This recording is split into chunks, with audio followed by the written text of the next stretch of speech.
Award-winning talk radio, getting better and better. Across the UK. We don't just bring you the best, we bring you the very best. The very best for talk. On 1053 and 1089 AM. Commercial radio station of the year. Yeah! I'm down on my knees, Nick. Will you marry me? Oh no, it's a stalker and slasher alert.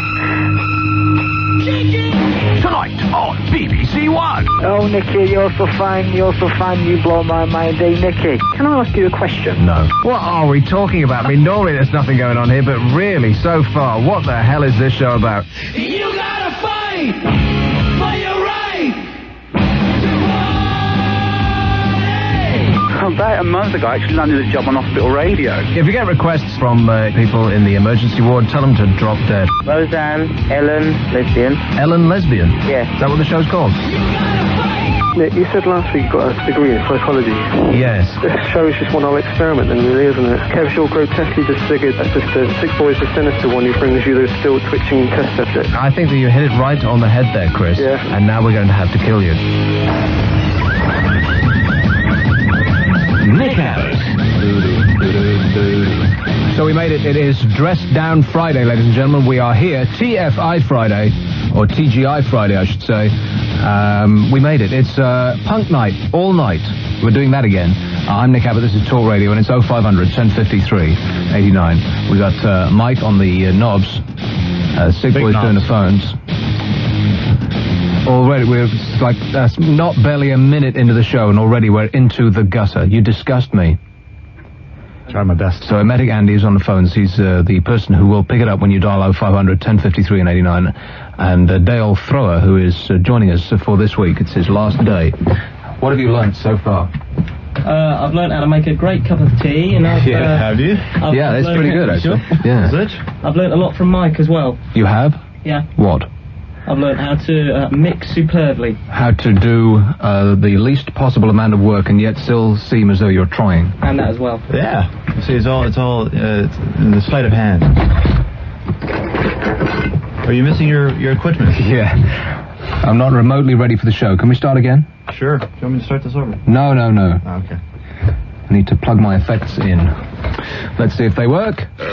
Yes, they do. Hallelujah, let's go. So it seems like I misjudged Vanessa's fat. Did you see the news? Like I was banging on about this yesterday. I was digging a great big hole for Vanessa's fat, and it took a JCB to complete the task. And, because, let's go over it again. She asked for $2.75 million from ITV. Right. She wanted a 2-year deal and 40 extra shows on top of that tripe that she produces in the afternoon. That's right. The 40 extra shows would be in prime time. She also wanted to relocate from Anglia, and, God knows who wants to live in Anglia, Norwich, whose only claim to fame is that it was the location of the quiz of the week. It's the sale of the century. That's right. That's the only thing anybody ever thinks of in Norwich. Anybody live in Norwich? Oh, Dale Thrower lives in Norwich. It's a great place. It is? Great football team as well. When they play properly. Norwich FC. Norwich City. Like I said.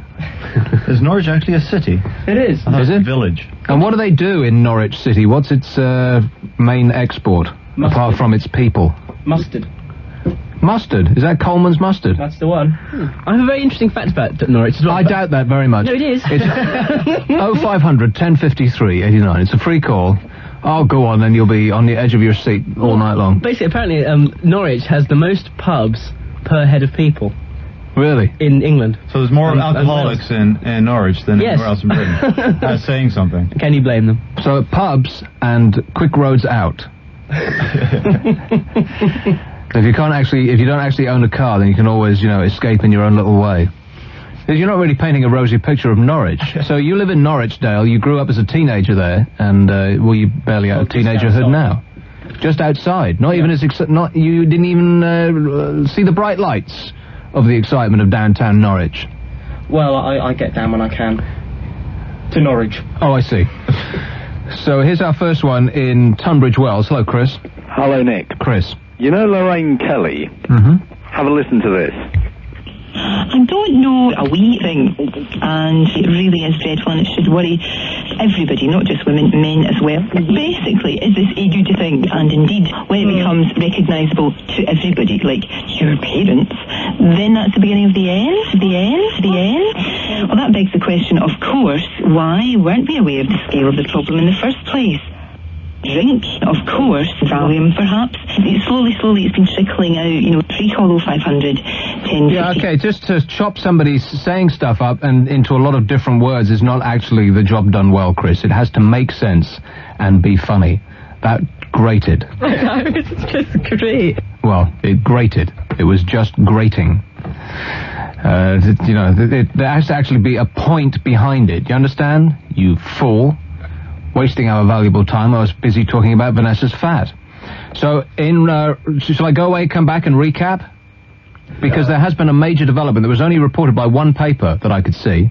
Every other paper missed this story. Only one stinking paper got this major development on the Vanessa's fat story. Did you hear about this? I didn't. You did not? Probably not, no, because you didn't read the Sexpress.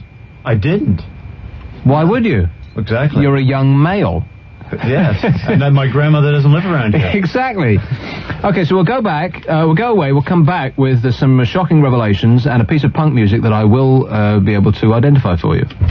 Danny Baker and Danny Kelly tomorrow from 11:30 on Talk Radio. I'm Danny Kelly, and inside this box is a friend of mine over whom I now have complete control. In the main cities, and what's happening at the top and bottom of our divisions means nothing to you. Now, I only let him out of the box very occasionally because he usually talks over everything that I say. You've been into a totally meaningless game today. Shut up, Danny. This way, I get to have my say. And on Saturday, you can too. Danny Baker and Danny Kelly tomorrow from 11:30 on Talk Radio. There's a good argument for listening. Nick Abbot on Talk Radio. Free call 0500 1053 89.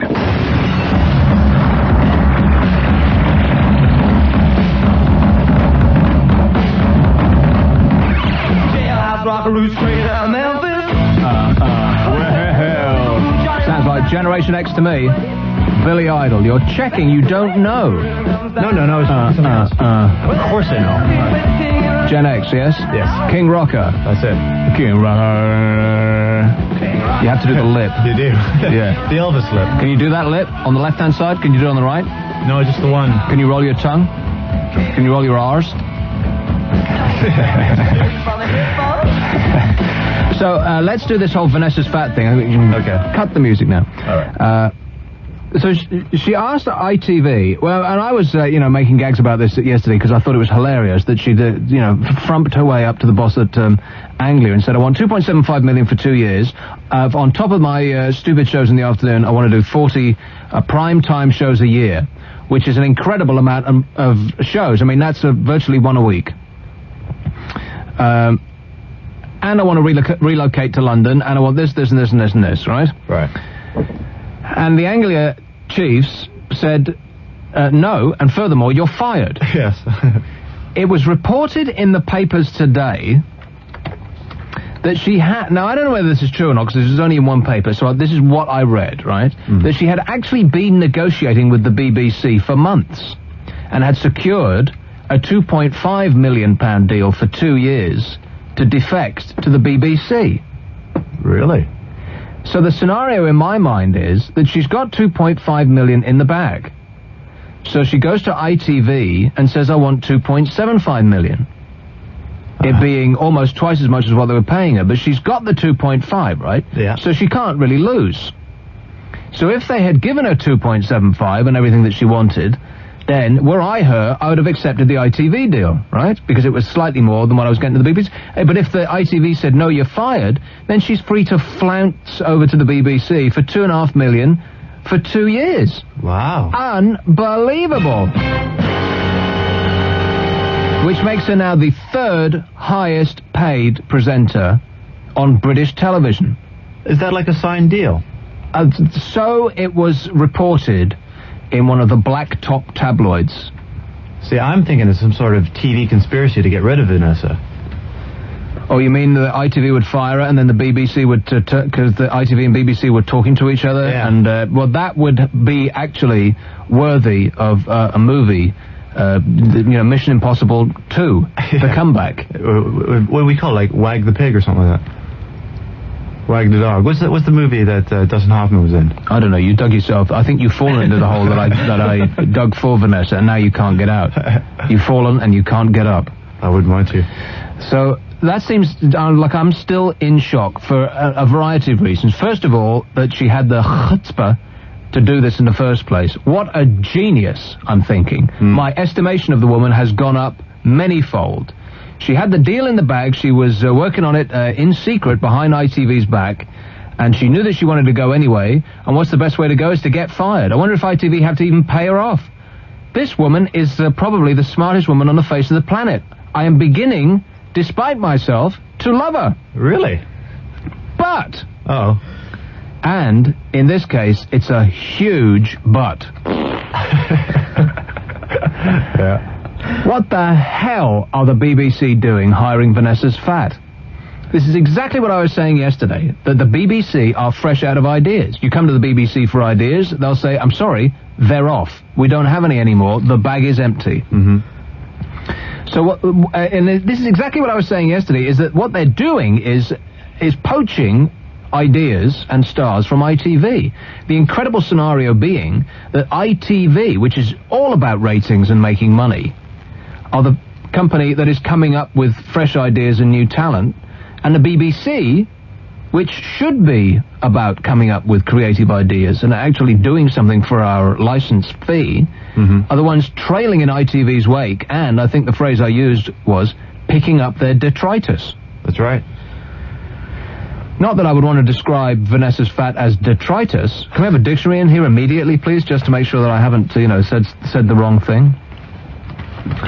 But don't you think, aren't there, like, alarm bells ringing in your mind thinking, this is not why we pay our license fee for them to pick up shows that are on another channel? I mean, I am really confused here. What the hell are we paying them the license fee for if all they're interested in is ratings?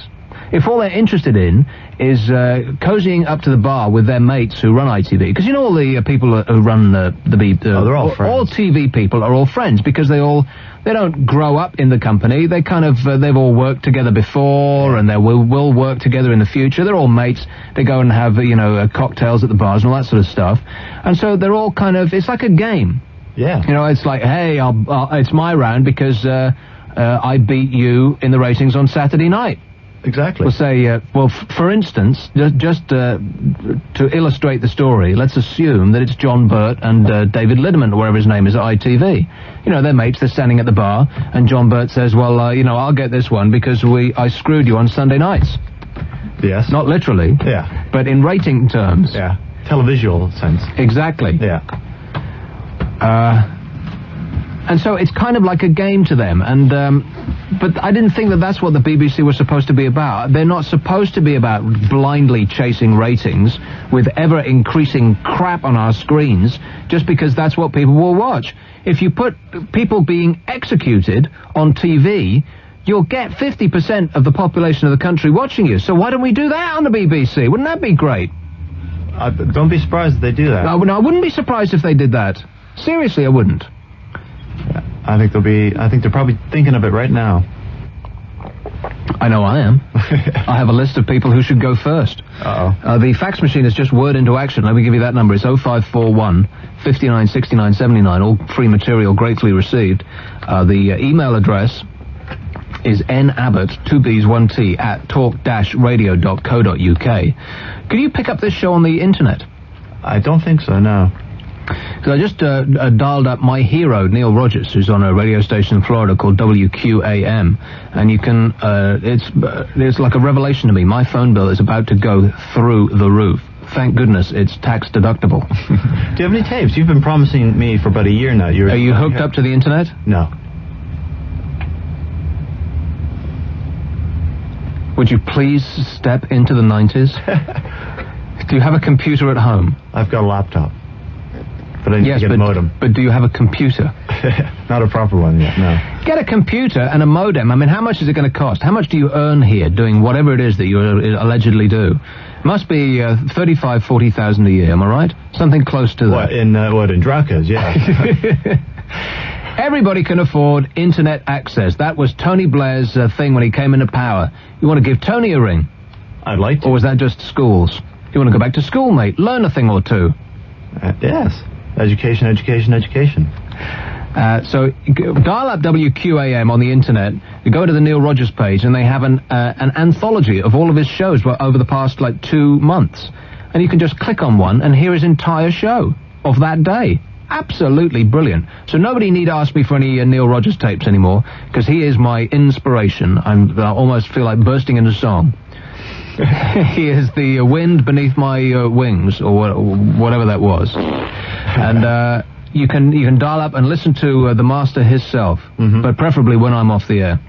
That'd be nice. So it's 0500 1053 89. Let's just zip through some of these immediately, because they have been waiting a dog's age. Hello, Norfolk. Hello, Nick. Yes, sir. How you doing? All right. Good. Don't pick on Norwich, by the way. There's nothing wrong with it. Well, to be honest, I've never been, so I guess I shouldn't. No. Well, I've got a question for Dale, actually. Is he there? Yeah. Did he go to Long Stratton High School? No, I didn't. I went to Stalham High School, David. Oh, that's a shame, because I knew a Dale thrower, and I broke his nose because he used to pick on me.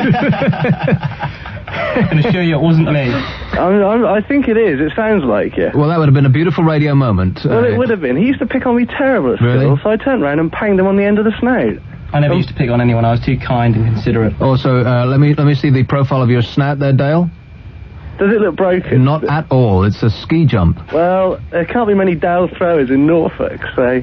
Well, I don't know. Let's get the Norfolk phone directory in here immediately. Could be a whole clan of them. Yeah. Okay, well if thanks there for is, that. I stand mistaken. Thanks for that beautiful walk down memory lane, David. That was wonderful. Are you sure that wasn't you, Dale? Positive. He's absolutely positive, and he's looking a little annoyed. It sounds like he might come in here and prang me on the nose. It's 0500 1053 89. Free call. Here's one in Cornwall. Hello. Hello? Yes, sir. You know, your punk music. Yeah. You like it, don't you? Of course. Why? Why? Yeah. That's a ridiculous question. It's something, you can't explain why you like a particular type of music. How can you like something which has no talent, though? Here's one in Somerset. I mean, obviously that argument is not going anywhere, right? Why do you like a piece of music? Nobody can explain why. It just touches you in a particular way. Here's a woman called Maureen. Maureen, have you been touched in a particular way? Pardon? Never mind. Oh. So? I was ringing up about Vanessa Phelps. I understand that she's going over to the BBC. By the way, I've never spoken to you before. And I understand, would that mean the television licence is going up? Only in weight, Maureen. Yes, that's what I mean, pound for pound. Yes. You'll need 2 people to carry it home from the post office. Yes, actually, I haven't watched television for 2 years. You haven't watched television for 2 years? What? I got rid of the television. Why? I found I was just wasting so much time watching the load of rubbish. Oh, it's not wasting time, Maureen. There's nothing better in life than television. No. I like urge you to talk radio. And I tell you something, Nick. I missed, you haven't heard from Elizabeth from Cheddar for some little while. That is a good point, Maureen. I haven't heard from Elizabeth from Cheddar. Quite a character, she certainly was. And she's 5 minutes away from me, so...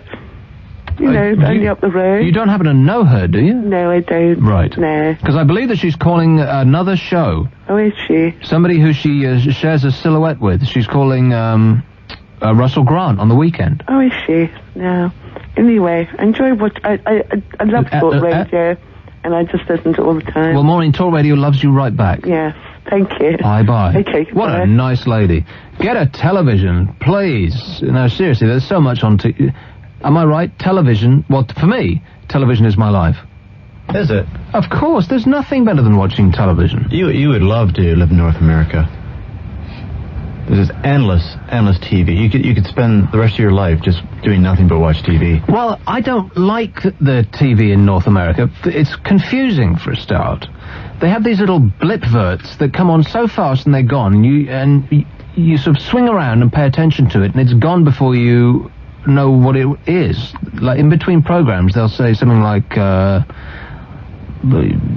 War III started. So film at 11. Like, what? Oh, trailers for the news. Yeah. Yeah. And so that I find confusing. The adverts are awful. And they don't have 30-second ads like we do in this country. They're a minute long. And they have loads of them. And they go away, and they're all the ads are really, really bad. Like in this country, Not all of them. No, they are. No. In this country, they're great production values. I mean, you might get annoyed with some of the adverts. Yeah, great. They're like movies, adverts in this country. Even the bad ones. But in the States, you've got some bloke in a wig who's saying, like, come on down to Bob's Used Car Lot. And you just want to kill yourself watching that stuff. Crazy Highs, Carpet Emporium. How can you not like exactly. The stuff like that. And I vividly remember sitting in Florida watching a film. It was probably MASH or something like that. MASH is on like 5 times a day. You know, you can wake up at 7 in the morning and you turn on the TV and it's MASH. And so like, I'm watching MASH, which they put a laugh track over for a start, which is really aggravating to the British people who've grown up without that canned laughter on it, which automatically makes it not funny to me. And then they'll have interminable breaks. Like every 5 minutes they're going for a break. Of course, we had it on BBC Two. God bless them. It's the only good thing about the BBC is they haven't got adverts. Not that I'm saying we don't like adverts. We love adverts, but not on television. And so I'm clicking away as the adverts come on, because I know that they'll be gone. The show will be gone for like 5 minutes with these awful adverts, and I forget which channel it's on. Right, so like I'm clicking up and up and up, and there's something like 40 channels, and I go around to number 40 and back to 1, forgetting which channel it's on, thinking, well, I'll get it. You know, as I go past it, I'll recognise MASH. I never found that program again, because every time I passed it, they were in another damned ad break. Could be. Well, that must have been the case, and I never found. Like I clicked around and around and around, never found that program again, and that's what watching TV is like in the States. Yeah, but you can always find something. That's the thing. I mean, if it's not MASH, it's reruns of I Love Lucy or Cheers or something else. But there's always something to find. Whereas here, you look in the TV guide, and it's 6:30 on a Tuesday evening, and there's absolutely nothing on BBC One. You got Neighbours on BBC Two. There's some khaki old let's rescue our pet show, and it just goes on. You've got nothing. But in North America, you can always find something. What, even in Canada? Yeah, we get mostly American channels, so we get the best of both worlds. What kind of Canadian channels have you got? Like, Huskies Are Us? Like, what the hell is there to do in Canada, by the way? Yeah. Well, there's mainly American stuff. Right, okay, so there's nothing about Canada that's remotely interesting, apart from the fact that it's near America. Is that about right? They've got trees. I think that's your only claim to fame. Yeah, good news programs. Trees are nice. Yes. Don't knock trees. Don't knock Vanessa. I wouldn't knock her. The Canadian news is modelled on BBC News, not the American. So our anchors aren't, a 102-year-old guy with a Barbie doll next to him. Right, they're not proper newscasts. They're not anchors. Is that what you're saying? Exactly. Here's one in Exeter. Hello, Steve. Hello, Nick. How are you? Oh, wait a second, Steve. Are we actually 7 minutes past the break? 8 now. Oh, well, we'd better go away and come back again. Pause with us, Steve. We will return. Nick Abbott. You have got to talk to him. He'll listen to you.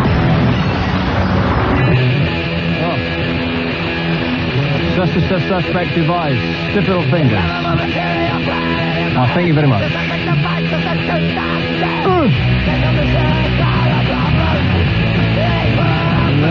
Okay, thank you very much. It's Punk Night on Talk Radio.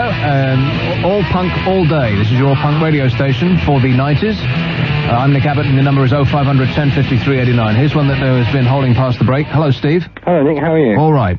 A couple things, if I may. Yes. Listening to that lady who spoke about not watching television for 2 years.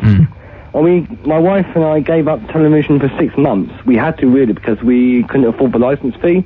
But during that 6 months, I taught her how to play chess, read more, went out more, and I discovered I had a girlfriend at first, started talking to her.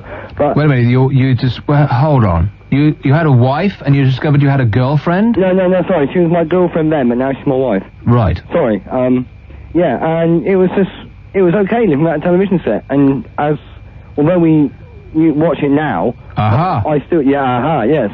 I do tend to listen to radio a lot more than watch television, hence why I'm listening to you and phoning you up. Now, well, you said that it was all right, which implies that it could have been better, because you said that not having television, and you didn't seem enthused about it. You said not having TV was all right. Yeah, it was all right. Yeah, but all right. See, that's not very positive to me. That's like borderline. It's not. You're not saying it was great. It was like it was okay. Could have been better. That's what it sounded like. Okay, radio with pictures. No, I mean, it was great. I mean, we listened to other radio stations as well as talk radio stations, and we went out more, and we just found the right about television. Okay, but now be honest with me. Did you fill the time that you ordinarily watch TV with radio? Yes. Well, then that is pathetic, Steve. That is just like, that is putting all of your energies into exactly the same thing. You're just sitting there imagining. No, not necessarily, because we played chess or backgammon while the radio on in the background. Which you can't do while watching TV. Exactly. And what made you get the television back? My wife is an avid fan of soap operas. Aha. But surely soap operas, that's the thing that you absolutely can do without. Exactly. Because nothing ever happens. I mean, when you go on holiday, do you videotape every stinking day's soap operas for your wife? Of course not. You'll go away, you'll come back, and the song remains the same. Yep. So that's a daft reason to get the TV back. Now, I can understand you want to get the TV back because you want to take some Open University courses, or you want to catch up with, the natural world or all that crap, but you got it back to pour your brains to the television for soap operas? You're mad, Steve. No, not me personally. My wife is. Oh, you're mad? Your wife is mad? Yes.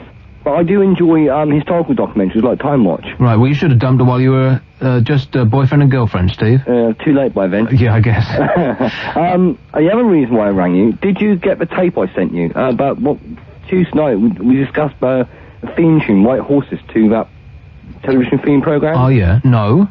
I sent you a tape Wednesday, and it's sort of like wrapped up very heavily in brown paper and sellotape.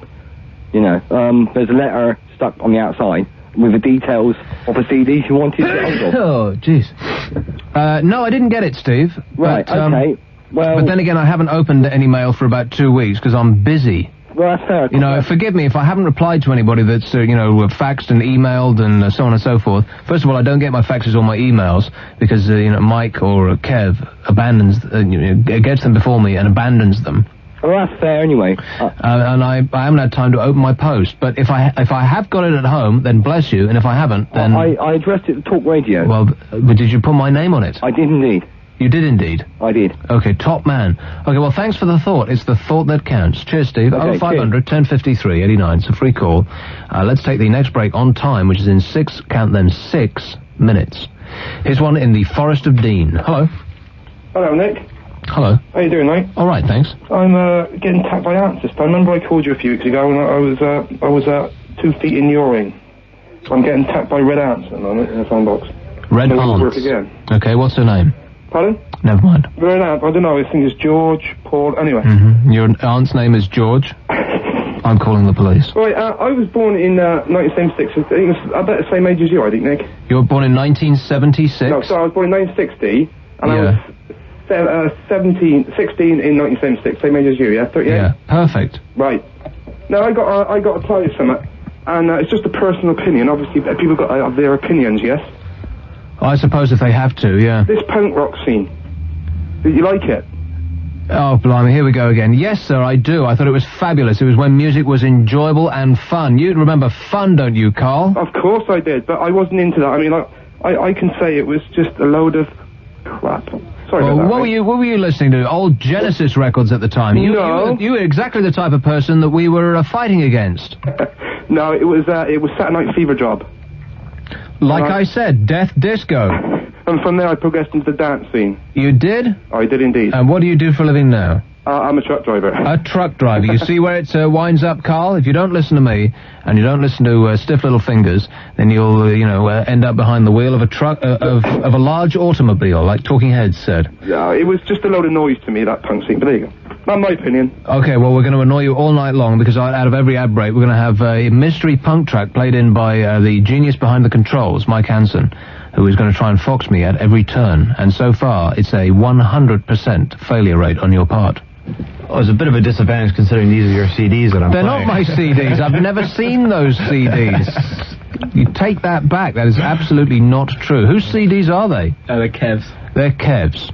Amazing that he didn't lock them up, because I'm sure he tried to lock up everything that had anything to do with this show, so that we would fall on our faces in his absence. So that was what he was hoping for, I'm sure. Yes. Like you go down there and there's not one single thing that he hasn't put under lock and key. Desperate that we would actually get taken off the air, and he would be able to wobble back to our rescue. Exactly. Why does everyone hate him so much? So where do you begin? It's my birthday tomorrow, by the way. Thank you. Here's one in Durham. Hello, Pamela. Pamela. Hello, Nick. Hello. Hello, it's lovely to hear your voice. You're on about televisions. Yeah. Right? Well, my husband died in 1993, and I'm a widow now, 59. And I've never had my television on since the week he died. Why is that? Because I just can't get interested in the television, and I'm afraid on a night time to be in the house by myself. I'm in a flat, very nervous, and I can't sleep on night time, so I just listen to the North Radio all night, sitting knitting, and I sleep on and off through the day. But I honestly have not had my television on since the week he died. Is it still sitting there in the corner? It is. And anyone that wants it could have it complete, and they can have it complete with a book of stamps worth £80 for the licence that's not due till February. Well, I think you're selling yourself short a bit there, Pamela. You should sell that, not just give it away. Well, I'm not the type that makes to make money out of anything. But it's just sitting there. It's just sitting there on the sideboard. Well, Pamela, it's money that makes the world go round. People just don't give things away. You get locked up in a mental institution. You start just giving stuff away. Yeah, well, sometimes I feel half mental, But it's the radio, television. It's since I found the radio and I couldn't sleep on night time. I was just sitting on my own by myself. I feel as if I've got friends and company in the house on a night time. If you understand what I mean. I'd like someone to talk to and listen to. Well, you talk to yourself? No, well, I'm listening to the radio, but I feel... Oh, I see, right. I feel as if there's people in the house talking to me, if you understand what I mean. Yes, I do know what you mean, yeah, but I would feel more kind of... when I watch TV, it doesn't matter that there's nobody in the house, because I kind of pour my head through the TV. Do you not feel the desire to do that? You like to feel a bit more removed than that, aware of your surroundings, and yet at home with your friends. Yes. Well, that's a lovely thought, Pamela. Yeah. What are you knitting? I'm knitting, my son's wife's expecting a baby in 11 weeks' time, so I'm knitting little baby coats and things for And I bet you're knitting little blue baby boots. Yeah, I am. I knew it. A little boy, yes. Goes on the photographs, from the hospital. Well, it's a lovely picture you paint, Pamela, and thanks a lot, dear. You want to sell that TV and those stamps, and you get a lot of booze for it. That'll knock you straight out of you. I'm teetotal. I don't drink at all. Okay, well, it just gets stranger and stranger. Okay, Nick, nice talking to you. Thanks a lot, Pamela. Bye. What a nice lady. 0500 1053 89. Here's a mobile. Let's take him straight away before he gets cut off. Hello, Bob. Hi, Nick. How's it going, All right. A couple nights ago, I was listening to you. You're talking about David Letterman. Yeah, you're not a Canadian, are you? I am, eh? Oh, blimey. Sorry. We're getting inundated now. Who's that other Canadian you have on the show? Where's he from? Where are you from, dude? Toronto, eh? Toronto, eh? I thought it was a Toronto dude accent. Where are you from? Montreal. Oh, blimey, there's going to be a fight on the air in a moment. Yeah. Don't speak in French to us, Bob. Ben oui, je parle français. Oui, oui. Oui, oui. Anyway, what I was calling about, Nick, was every time you're I think mentioning Letterman's on TV. Every time I think of France, I think, oui, oui, generally. Oui, oui, yeah. Mr. Paul. Anyways, you're mentioning Letterman the other night. Mm-hmm. What satellite channel is he on? Because I've had to flip through my TV guide. I can't see him anywhere. Okay, let me explain in full. He's on the Paramount channel. That is the Paramount. The Paramount channel. And is it like tape Letterman's from like 3 weeks ago, or is it live last night? It's last night. All right. Couldn't be better, eh? I'll have to invest in a satellite dish, I guess. Absolutely, and me too. I don't have the Paramount channel. The amount of adverts I've given to those stinking people, they haven't given me one single... you must be on a retainer with them. Not one single free thing, not a check in the post, not a T-shirt, nothing. I hate them. Another thing, you're talking about bad North American TV. Yeah. What about English TV or UK, British TV, Saturday? 4 channels or 5 channels now. 2 of them have horse racing on like on a Saturday afternoon. That is sad. Get me the TV schedules for tomorrow, could you please? It's in Time Out or the little thing that comes with the Evening Standard or something like that. Go, do something useful. All right. The guy that's our intern is busy washing the dress that he was wearing the other day and trying to find the TV schedules for tomorrow. We'll go through them and take them apart bit by bit for you, Bob. Thank you. Thanks a lot. What are you doing? What are you doing over here, by the way? I'm in exile. I'm running away from a student loan that went really bad. My wife's from here, and I've been here about 7 years, and it's just it's brilliant. Brilliant. Well, compared with Montreal, I guess.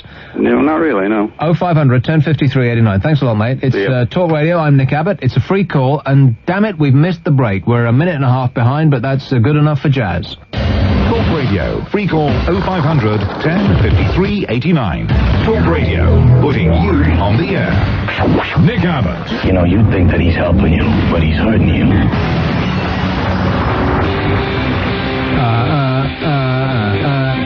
Jilted John by Jilted John. I've been going out with a girl. I've been going out with a girl. Her name is Julie. But last night she said to me when we were watching telly. This guy is now, this is what she said. What's his name? She said, listen, John, I love you. We knew this. This came up on when me and Mick were covering Brian a couple weeks ago. It's John Shuttleworth. That's right, something like that. He used to be Jilted John. I think he plays a lot older than he actually is, because when he recorded this, he was a little bit older than I was at the time. I was about sort of 18. He appeared to be about 20 mid, something like that. Yeah. But he plays somebody who's like 50. Although I'm 38, and I frequently see pictures of people in the newspaper and it says 38, and I'm thinking, God, 38 going on 58. I think I've been living in a fridge all my life. That's the thing about me. That's why I retained my youthful appearance. Yeah, okay, you can say it. 0500 1053 89. It's a free call. That's enough, Jilted John. Thank you so much. Here's one in Exeter. Hello. Hello. Are we on are we running this on the same time scale in Exeter as we are in London? So. Hello, Marie. Hi.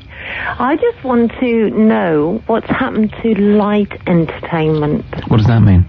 Well, it means coming home after a hard day's work, sitting down and watching something that is pleasurable. Yeah. You know, funny. Amusing. Oh, funny. No, I'm sorry, we don't do funny now. We're fresh out of funny.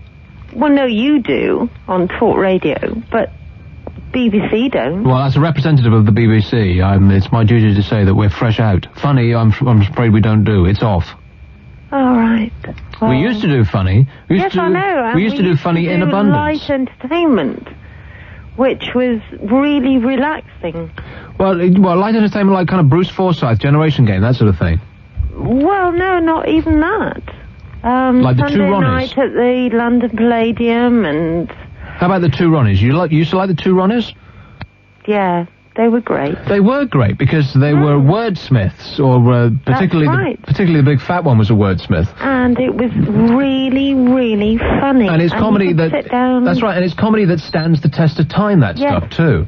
Because they recently showed some, and it continued to be funny because it wasn't of the period necessarily. They were just plays on words, yeah. Morecambe and Wise, absolutely. The problem is there, Marie, that there ain't no talent, and you have to just look at the top-paid people. There is talent. No, there ain't. Yeah, there's the top-paid people in TV right now. Who is it? It's Vanessa's fat, Cilla Black, Nick Berry from EastEnders. Are any of those people funny? I don't think so. That's what you're talking about.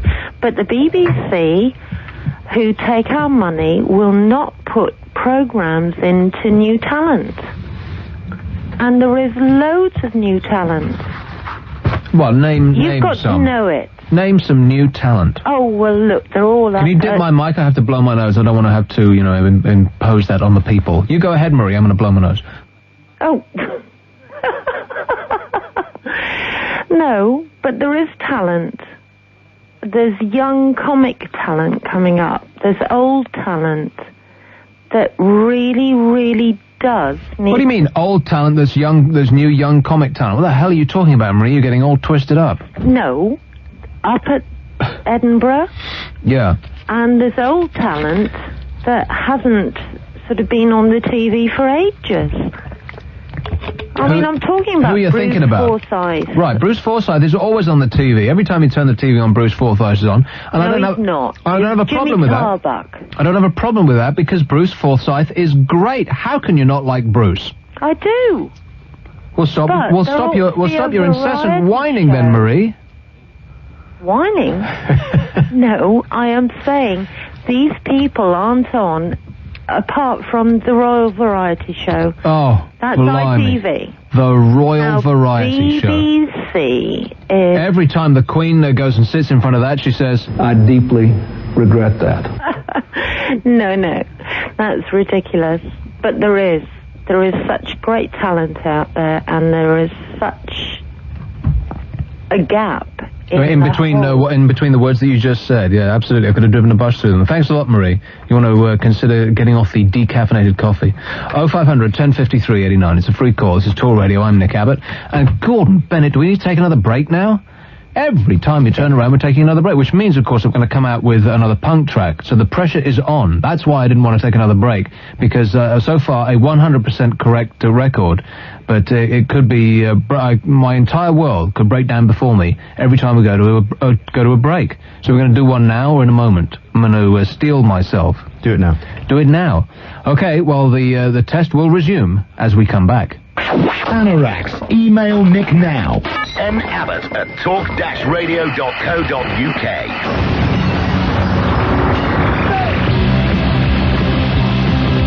Sounds like Sheena was a punk rocker to me. This is the Ramones. They're ready to go now.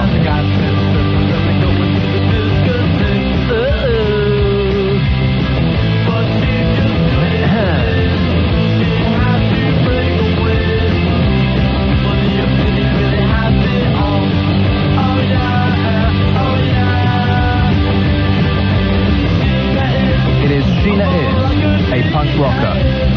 A punk rocker. Sheena is. This has gone on too long. That's right. We could sit here and listen to the whole song. It would only take about 1 minute 50.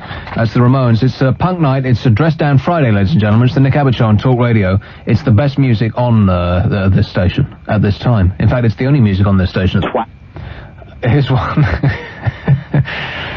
So I got a fax from a bloke called Mr. Bob. Is he a regular? I've no idea about his dietary complaints or otherwise. Is he regular? That's the most disgusting thing I've ever heard in my life. How the hell should I know? Do you think I'd go around his place and check? I don't know. No, I meant, is he a regular faxer? Oh, no idea. I never get my faxes. But I'm starting to get it now because we've got many and various people working on the show. Except for Pop-Up Pete. Where the hell is he now? He's gone to Reading Festival. He has? Yeah. Reading Festival. Which is next week. Then he'll be disappointed in that respect. Well, I think he's gone to set up his campsite. He wants to get a good spot. He wants to, right. He wants to get a leap on camping. Yeah, right. Yeah. Right, okay. In short, I don't know where it is. Why did we have to go the long way round to the short explanation? I was building up the dump. Here's one in, he said looking at a piece of paper. No, here's a paper in my hand, and it's selected free material with some jokes that have been crossed out. Why is that? Well, one was offensive, the other ones weren't very funny. It was the comment at the end that I thought would attract your attention. Well, that suggests that the guy's an idiot, but some of these jokes are quite funny. The comment at the end is, Letterman sucks, Jay Leno rules. Bob, that makes you about 80 years old, because all Jay Leno fans are pensioners. David Letterman is the hero of modern television. Exactly. Not Jay Leno, that great gonk who sits there and it's like he's just not funny. Awful, dreadful show he puts out. What channel is a huge, ridiculous chin, like a great comedy chin he's got? Do you think he has implants? You never know. He's always had... See, the thing about Jay Leno, he used to be cool. No. He used to go on Letterman all the time when he was a stand-up, and he was really good. He was? Yeah. And then he got his own show. And that's what happens. Did you see that whole thing about, we better not talk too much about this because I'm sure people in the media know about the late night talk show TV wars in the States. Yeah. But most people in this country probably don't even have any idea who David Letterman is. Yeah. Or Jay Leno. Particularly date Jay Leno, yeah. But some of these jokes are great. Why doesn't Bill Clinton play the clarinet anymore? Can I tell that one? Yeah, okay. No, I think that was the wrong decision, actually. You should have said no. I say no, then. Why do blondes wear hoop earrings? Let me tell that one. No. McDonald's have just released the... I can't even finish that. I can't even finish that sentence. We get in trouble on so many levels. I know. Not even can I finish the setup, let alone the punchline. McDonald's have just released the... better not. No. Why doesn't Bill Clinton play the clarinet anymore? Oh, go on, let me tell that one. No one knows. No one wants to know. They do Besides now. Which he doesn't play the clarinet. It's a saxophone. See, the joke's flawed to begin with. Okay, well, I can change it if you like. Why doesn't Bill Clinton play the saxophone anymore? Now, he does. He does. Already it's beginning to sound funnier, isn't it? Okay, here's one in the West Midlands. Hello. There seems to be like some sort of time lag in the West Midlands. All right. Yes, it is. Yes. All right. I was just reading a reader's poll from 1994. Yeah. And it's got the top 10 best radio shows. In what? What was this? It's in the Melody Maker. The Melody Maker. Is that still going? Yep, it is. And you're in it. I'm in it. Yep, in the top 10. In 19. Well, it's 1995, but it's the reader's poll from 1994. Where was I in 1994? What was I doing? Oh, well, you tell me. I don't know. No I've idea. only listened to you for the last 2 years. But you're in there anyway. And what position did I... number 9. Number 9 out of 10? Yeah, but you're in front of Simon Mayo. Which is... Well, anybody who can get it. Well, that's not a cause for celebration, though. Really, let's face it. Okay, well, thanks for the depressing news, Paul. Oh well, okay, cheers. But hang on. Yeah. Best punk songs. Best punk songs, yeah. Are you going to play New Rose? I don't know. I don't have any control over that. That's all down to Mike Hansen, who's trying to pick songs to. Mike's a mate of Miffs, so he's gotta know New Rose by the Damned. Well, everybody knows that, but the point of this game is that he's trying to catch me out. Out of every ad break, I have to come up with a song, preferably before they start singing. Most of these things I haven't heard in however long it is, 20 years. See, that's the dilemma, trying to stump you and also playing stuff I want to hear. Well, you can't sit in there and play stuff that I want to hear and come in here and stump me at the same time. I'm afraid that's physically impossible. You have to choose between the two. Okay. And can we wait till we're off the air? It's 0500 1053 89. Of course, just before we go at 10, because we're extended, we have a lengthened show this evening. No one told me that. Absolutely. We'll go till 10 o'clock and then Mikey Mike comes in. We have a little story about two guys who went into a bar. Yeah. What a surprise.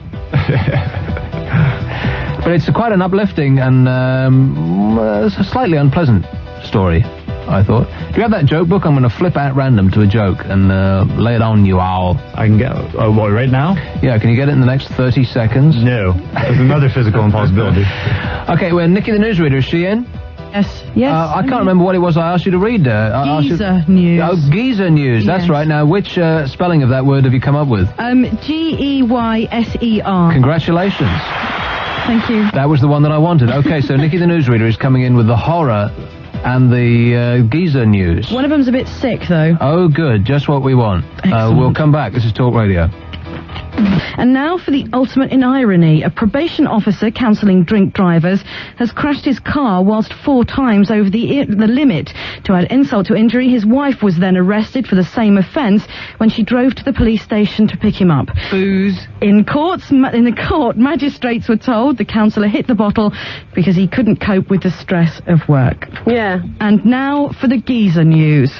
Frozen geysers have been discovered on one of Jupiter's moons. Scientists believe the pictures taken by the Galileo spaceship show eruptions driven by sulfur dioxide or sulfur gas that erupt and freeze in the atmosphere that's estimated at minus 145 degrees centigrade. Oh, the weather outside. And a stunned mother has been forced to dive for cover after a geyser erupted from her toilet. Tracy Lennon from Midlothian says it brought down her kitchen ceiling and left the whole house looking like it had been hit by a tropical storm. The 31-year-old said, "That toilet has ruined me." Talk Radio satellite weather. England and Wales will have a mostly dry evening with clear spells, but it'll be cool and breezy. Scotland and Northern Ireland will have a rather chilly night with the occasional shower. The overnight low will be 9 degrees centigrade. Tomorrow, most places will stay fine, but isolated showers are possible. Tomorrow's high, 21 degrees centigrade. Talk Radio News Time. It's 4 minutes past 8. Talk Radio. Your views, your calls, your commercial radio station of the year. On 1053 and 1089 AM. Yeah! I'm down on my knees, Nick. Will you marry me? Oh no, it's a stalker and slasher alert. Tonight on BBC One. Oh, Nicky, you're so fine, you blow my mind, eh, Nicky? Can I ask you a question? No. What are we talking about? I mean, normally there's nothing going on here, but really, so far, what the hell is this show about? You gotta fight for your right. About a month ago, I actually landed a job on hospital radio. If you get requests from people in the emergency ward, tell them to drop dead. Roseanne, Ellen, lesbian. Ellen Lesbian? Yeah. Is that what the show's called? Nick, you said last week you got a degree in psychology. Yes. This show is just one whole experiment then, really, isn't it? Kev Shaw grotesquely disfigured. That's just the Sick Boys the Sinister one who brings you those still twitching test subjects. I think that you hit it right on the head there, Chris. Yeah. And now we're going to have to kill you. Nick Abbott. Yeah! Okay, Nick, the newsreader has excelled herself in asking for another task. Okay, she did Giza News last night. I asked her to do this off the air. I'm not doing a forfeit, though, if I can't get you. Okay, so pick a page between 1 and 1,600. 264. Okay, I'm just flipping through the dictionary here. 264. Each page has 2... columns. You want the first column or the second column? First column. First column. Cobweb. Oh, okay. That's easy. Cobweb news Look coming who's up. doing this, you or me? Coming up at 9 o'clock. Okay. Easy Right. peasy. Anybody could do that.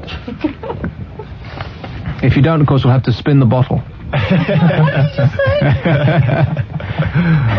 You don't want to know. And we'll sterilise it first. 0500 1053 89. Let's go through some of these people quite speedily. Here's one in Sussex. Hello.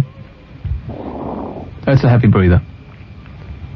I bet she's waiting for me to say her name. Hello, May.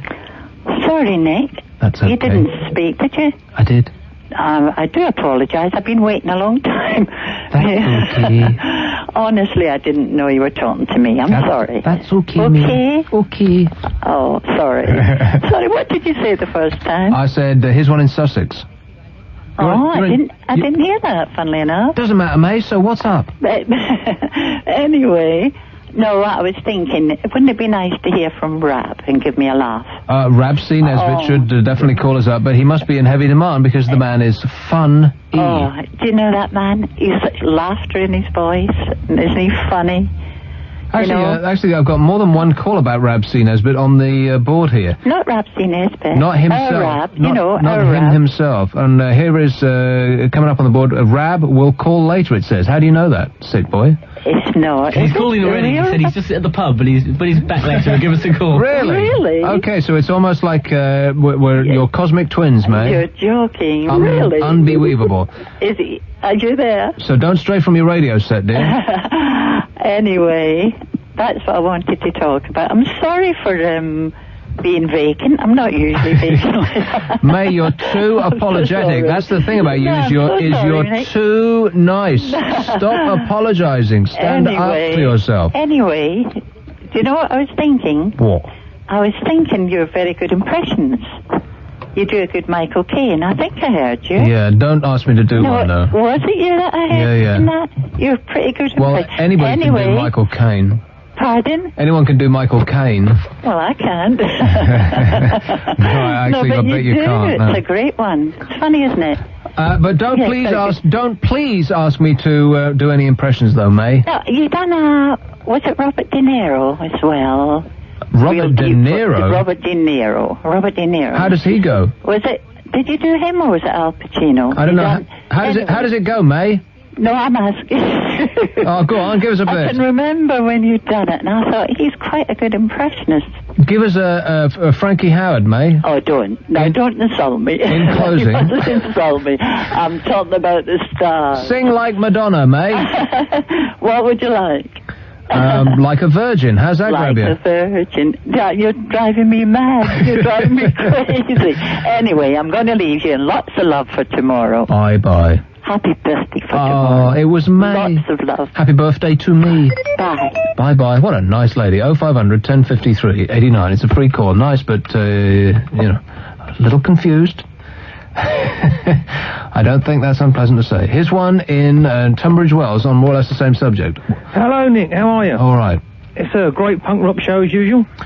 We are coming up with tunes, dude. You sure are, mate? The reason May would like to know that the reason Reb C. Nesbitt hasn't been on the phone is because he's on a new series tonight on BBC Two at 9:30. Oh, well, thanks a lot. I don't finish till 10. Yeah, well, you can tape it, can't you? Not from my present. You know what they should have on video recorders is the ability to set them in motion by phone. That's right. You can do it with your answer phone, can't you? Precisely. Obviously, that should be the case. Am I right? You should also be able to switch the central heating on by phone automatically from another place. But most importantly, you should be able to set the video, because the amount of times that you're in a rush in the morning, you leave the house, and you're not expecting to come home late, so you know to catch whatever it is at 6 o'clock or, whatever. Yeah, that's right. And you get caught up and you go to the pub, and then you absolutely flat out don't want to miss, Roseanne or Cheers or whatever those funny American shows.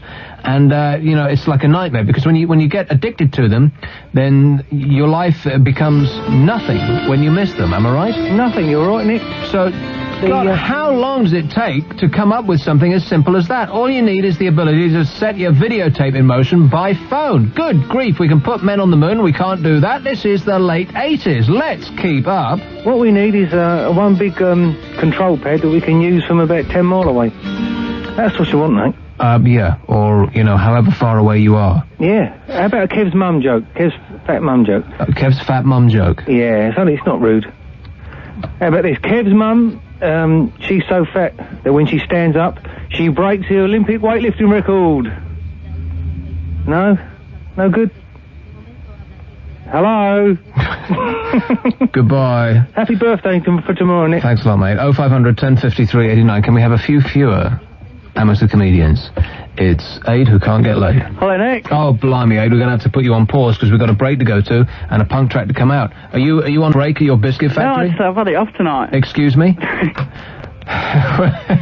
We'll come right back with some astonishing developments. Talk Radio. Free call 0500 1053 89. Talk Radio. Putting you on the air.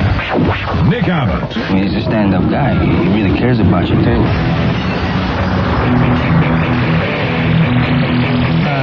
Oh, no. It's X-ray specs. It's the day the world turned day-glow. I'll get you next time. I got this in orange vinyl in a gatefold sleeve. Must be worth nothing. Because it all depends on, how many people want to buy it. Oh, day the world turned day-glow. We have better music on a talk station than almost every other local radio station in the country. When you go around your pathetic, suck-hole local radio stations, we have better music on a talk station than we do on yours. So, to you local radio stations, you. Here's Aid who can't get, or perhaps he can, I don't know. There seems to have been some late-breaking news. Hello? No, when I said I'd had it off, I mean I've had today off from work. Oh, I see. Which, by the way, puts me in a more relaxing mood. Of course. If I do from work, because there's only 2 phones at work, right? And there's usually a queue stretching a mile back, and people hate me. Well, I don't doubt it for a second, because you hang on the phone, and of course you don't get straight on here usually. You have to wait like 20 minutes, and your break naturally lasts about that time. And I bet you run from the production line, you geek, you. And, I can't run. Well, you get carted on wheels from the production line. Your mate probably speeds you through. And you seriously, do you speed to the phone before anybody else can get there? And everybody is sort of, usually. They want to call up the fire brigade because the factory's on fire and, their wife is in the hospital and she just had kids. And you want to talk to a talk show host on the radio. What's wrong with that? I'm surprised that they haven't been killed yet. Yeah, because the strange thing is that they've got no idea what I'm doing, because I'm on hold, so I'm just there with the phone in my ear, and I think I'm just some weirdo. You are a weirdo. I was going to say happy birthday to you, but you can forget that. Happy birthday to me. That's right, tomorrow. Yeah, anyway, what I phoned about, have you ever had anything really embarrassing happen to you? Yes. What, apart from me phoning up? No, more than that. Yeah, well, like yesterday I was asleep in my bedroom. My mum's got a new cleaner that comes in, and she called me a bedroom while I was lying on top of my bed with nothing on. Oh, that must have been repulsive for her. Did she ever get over it? Well, fortunately she didn't see it, because she didn't have a magnifying glass with her at the time. Mm-hmm. But, you know, you just want to stop in your bedroom and die, really, till she went. 'Cause it's just, yeah, I'm always doing things like that. Why do you lie on top of your bed with no... I mean, you of all people, seriously, I mean, that just... doesn't it offend your own eye? Well, I'm asleep, so I can't see, can I? I suppose so, yeah, but I you might... can't see past the rolls of fat, so... But you might dream about it. Think of that. Please wear a dressing gown at all time. You should hark back to the Victorian era and never cast your eyes upon your own shame. Just as I go, I've got this talking alarm clock, and the other day it went a bit off its head, because I just play a bit of it to you. Okay, a comedy bit approaches. Here we go. All clock, 10, all 11, 14. All clock, 10, all 12. Well, that's what they were, you know. No, it wasn't. You're absolutely right in that respect. Yeah, so Nick, you're on there between 8 and 12 next week, are you? On between 8 and 12 next week, that's right. 8 p.m., 12 midnight. Just next week, then? Yeah, from Wednesday, when there's football and there's a later start, 10 till midnight. Very realistic, so I finish at 10. Because James Well is going away on holiday. Apparently him and his entire crew are going camping. They're going camp? Yeah, that's right, they're all going camping. They're going to skip down to the Lake District, and they're all going to share a tent together. Isn't that a nice thought? Anyway, I'll do my magical act now and disappear. And he was gone in a puff of smoke. 0500 1053 89. It's a free call. Let's take one in Gloucestershire. Hello? Everybody wants to hear their name on the radio. Hello, Chris. Hiya, mate. All right. How are you? All right. You okay? Yes, sir. Yes, I am. Fine. I rang you up Thanks a few for weeks calling. ago. Yes. Mm-hmm. About the punk festival I went to. The punk festival what you went to? I was in Morecambe. Mm-hmm. I run a fanzine, Shadow. Yeah. And, Morecambe, anywhere near the seaside? Yeah, out of the way. Yeah. Lots of good bands. Sham 69. They play this? Slaughter and the Dogs. No, they didn't. There's nothing wrong with this music, Chris. No, not much. Not much, mate. What does that mean? I find that quite offensive. I like this. How can you not like Beside the Seaside, Beside the Sea? This is part of the rich cultural heritage of this country. Let's talk music. X-Ray Specs.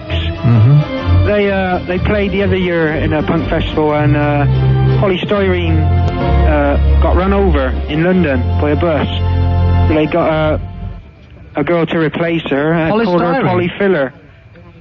She got run over by a bus? Yeah. Are you making this up? Pardon? You're making this up, right? No, I'm not. This is absolutely true. It's absolutely true, mate. And they got a girl to replace her, and they called her Polyfiller. Wasn't quite the same. Well, how was polystyrene? Is she all right? Yeah, she's still the same. She's still a bit scatty, but she's quite nice, actually, to talk to. She's quite intelligent person. I saw her many years ago, and she looked sort of like she joined the Hare Krishna people. Yeah, she did. They played a few years back at Brixton Academy, and she had all the Hare Krishnas on the side of the stage there. The thing about the Hare Krishna people is they all look a bit weird with... and they fit in well with the punks. Yeah, they do. None of them suit orange, but they make great food. There's a Hare Krishna restaurant just over the road from here, and it's cheap and nutritious and delicious. Yeah. You should try one time, Chris. I will. Anyhow, you're going to have another punk night, Nick? Almost every Friday until we route. You're going to invite up, because I'm full of information. Yeah, you're full of it. That's what everybody says. 0500 1053 89. It's a free call. Yeah, we're going to invite you up. I'm calling security and, manning barricades myself. Here's one in Brentwood. Hello. Hi, Nick. Hairbrushing disasters. Hairbrushing disasters? Hairdressing disasters.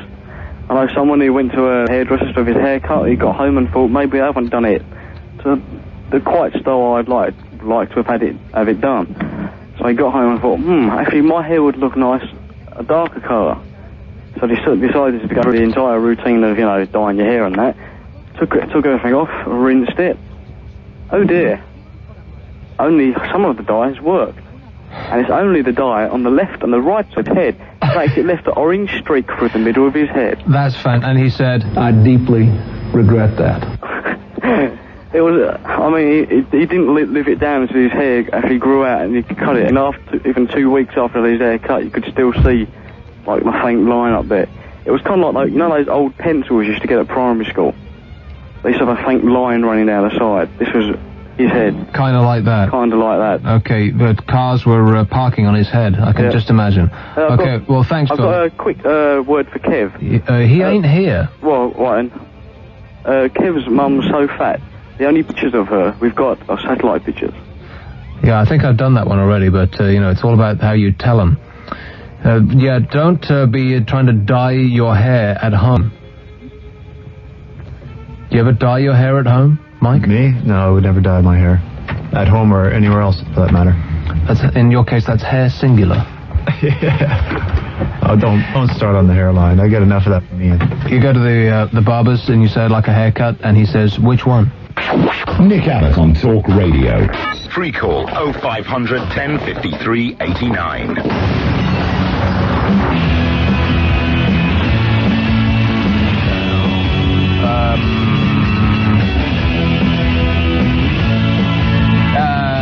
Eddie and the Hot Rods.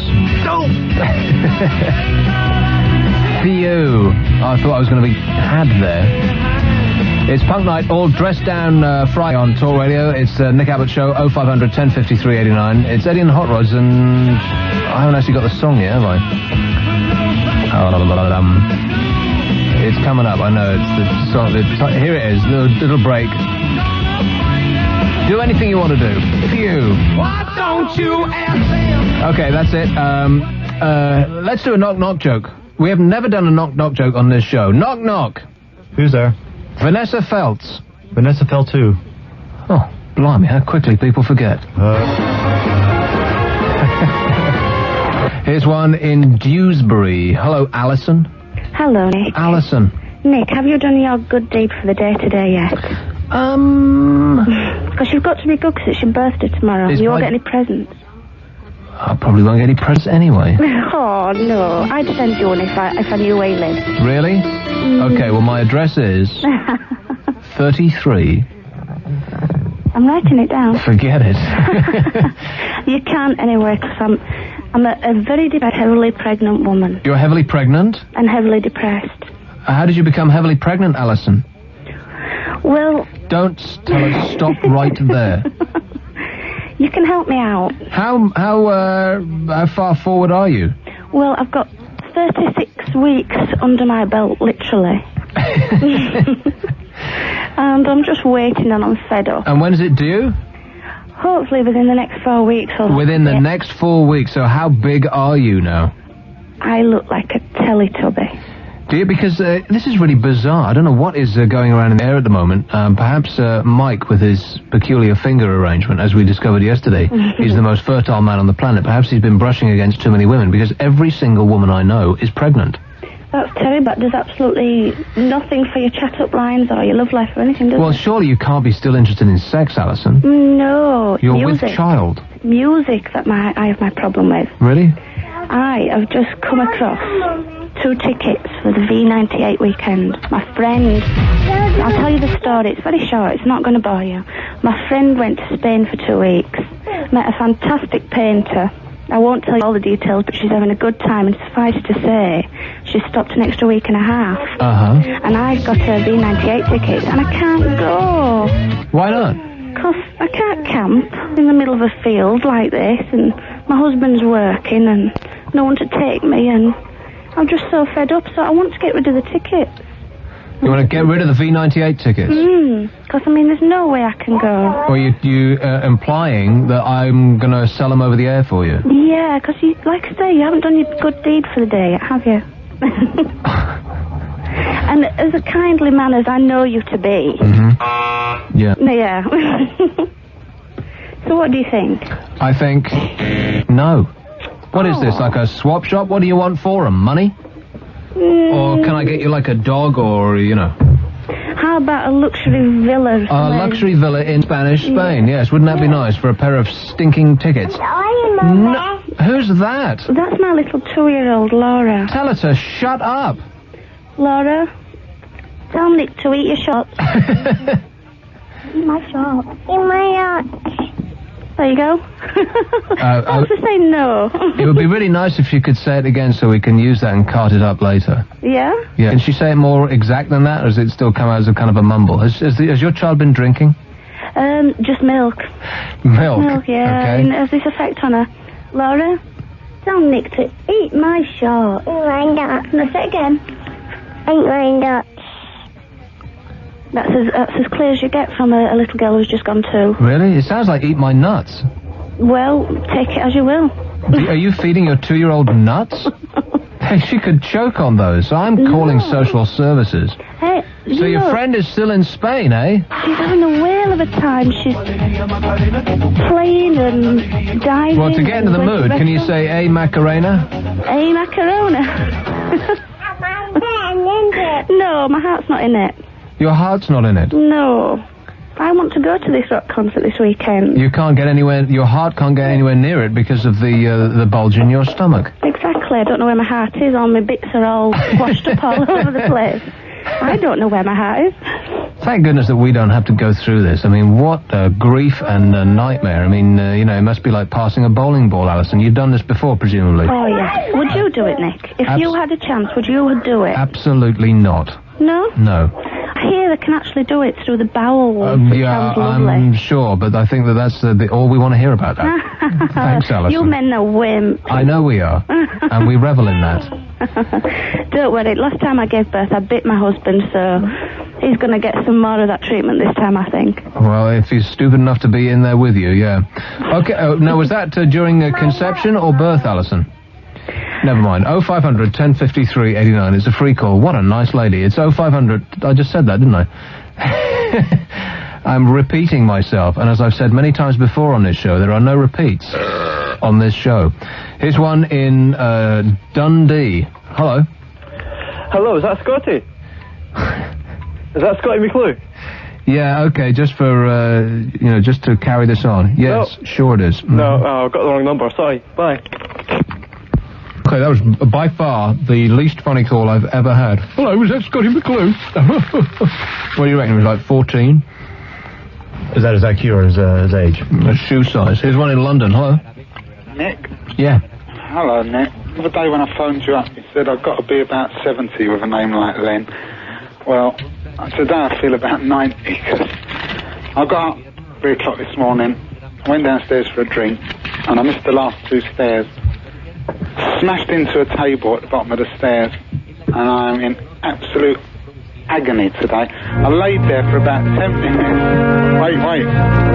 I laid there for about 10 minutes crying, and this morning when my wife got up, she said, "Did you hear that bang last night?"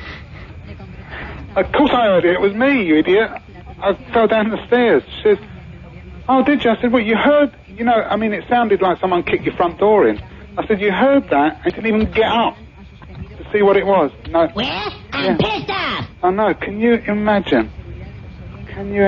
So what did you say? Son of a bitch. I wanted to kill her. I could have been laying there dead. You said? No! You hear me? You go to hell! You go to hell and you die! And I tell you, that lady was just saying, "Would you have a baby?" No. I could not stand the pain. The pain I'm in today. You wish your wife's mother had never had a baby. Okay, well, thanks for taking us through the pain and grief at your place, Len. That was a beautiful, eye-opening moment. 0500 1053 89. We'll leave him as his wounds are weeping. It's free call. It's Talk Radio. You can email us if you like. It's nabbott, 2bs1t, at talk-radio.co.uk. I've had a couple of things here. The fax number, by the way, is 0541 59 69 79. Here's one by Rowley Birkin QC. What does QC mean? That's Queen's Counsel. Well, I very much doubt it. Because it says, I'm sending, but the apostrophe is missing, and so what he's actually saying is im sending. Im sending this again, cause I think I can't read that word, the last one up. I didn't see this one. The last one up. But anyway, have I really heard correctly, you like the two Ronnies? Because a little while ago I was saying how great the two Ronnies are, because they're wordsmiths. Uh-huh. I like Ronnie Barker. The little one I wasn't struck on. Please tell me you were joking. You need a good dose of the Fast Show, it says here. Now, I sat and watched the Fast Show, having come back with a bunch of people from the pub. Now, you think that there would be perfect circumstances to watch a comedy show, right? You would think so. A bunch of mates, we just come back from the pub, and we turned on the Fast Show. We were primed for comedic entertainment. Not one smirk, not a smile, no snigger passed our lips. It was flat out not funny. At all. Really? You seen the Fast Show? I haven't. I've only heard good things about it, though. You have? I don't understand it. I mean, I'm gonna sneeze. At you? There he goes. Boom. Oh. Feeling better? Woo! That was great for me. How about you? Yeah, did I get any on you? Sorry about that. No, I didn't think the Fast Show was funny at all. Not at all. Like, really sort of, like, you're thinking, what? But no, the two Ronnies, I mean, there was, compared to the Fast Show, the two Ronnies were geniuses, because they came up with all this great word stuff, and the Fast Show is just, as far as I could tell, it's some bloke in boots comes out of a shed and says, this week I'm wearing Calvin Klein. And that's it. Really? But he said it in a West Country accent, like that. He said, which made it funny, presumably. Here's one in London. Hello. Hello? Hello. Hi, can I play the game, please? For what prize would you like to play the game? No prize. No prize? Okay.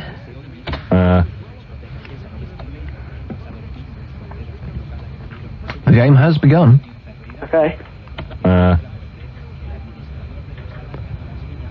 You see, I play the and then you guess who it is. That's how the game is played. Just a moment, I'm sorry. This is what I put in the house. Turn the radio off, you fool. Turn it off. Sorry. Back with you. Okay. Would you like to start the game again? Yes, please. Oh, blimey! I don't know if I have the strength. Look, I must do it up. I'm not asking for a prize. You're not asking for a prize? Yeah. Okay. Do you think we should actually go through this? Here we go. Again. I don't know.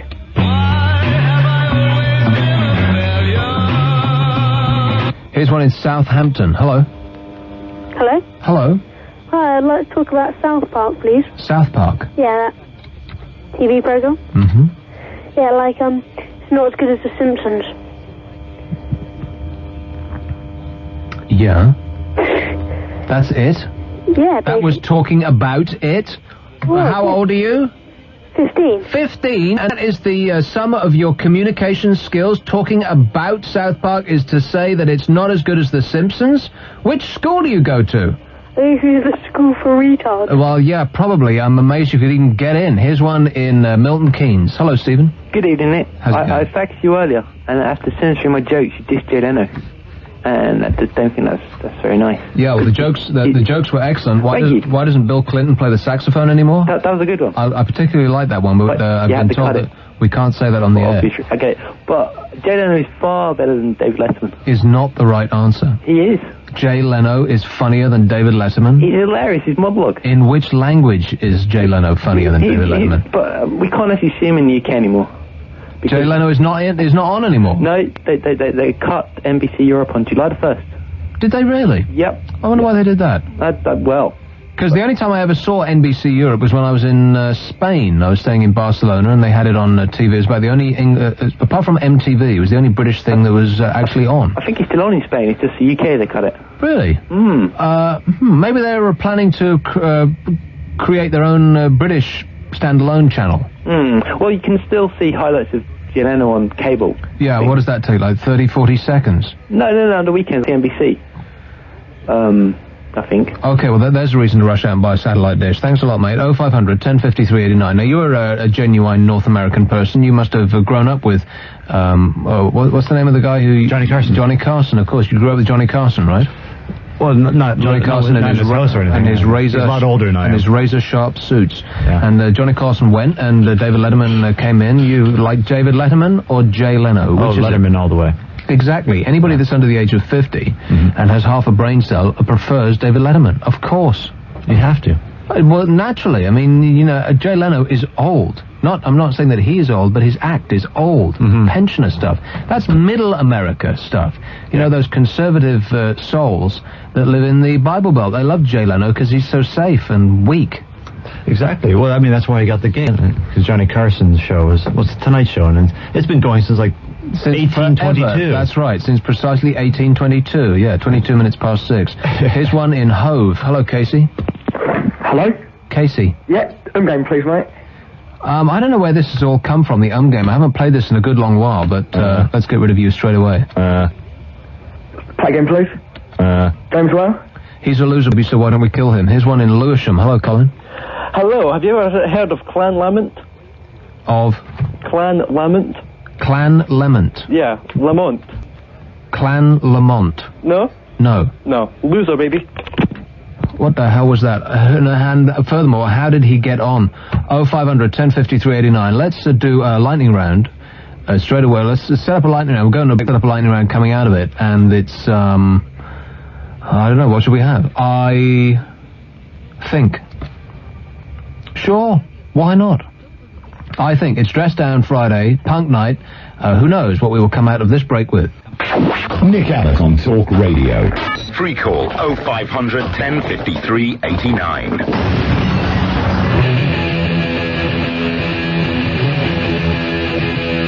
This sounds like Suspect Device again. The wrong one. All right, try again. Give me a sec. Okay, it's take as much time as you like. There we go. It's a live show. Ready? Go. Oh no.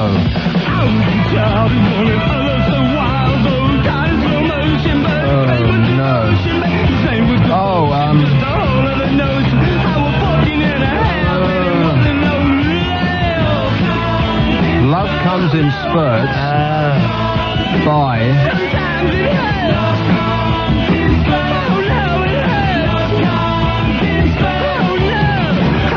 Richard Hell and the Voidoids. Yes. Few.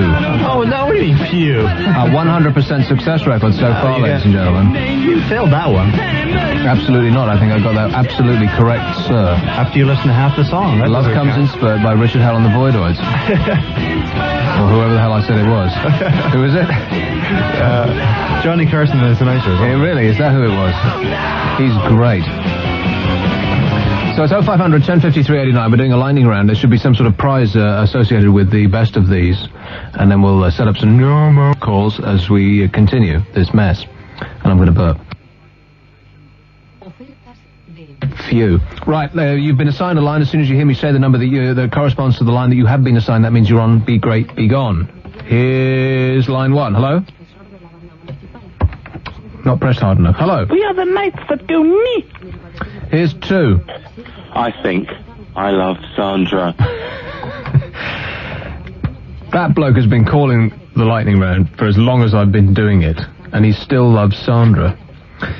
He's probably one of those people who are going to get put in prison for stalking. Here's 3. Hello? I think I'm the great one, Julio. 4. Here's 5. Weak so far. I think I'm going to wish you a happy birthday for tomorrow, Nick. Thanks a lot, Mum. That's all right. Here's 6. I think you spend your week's pay on one lap dance.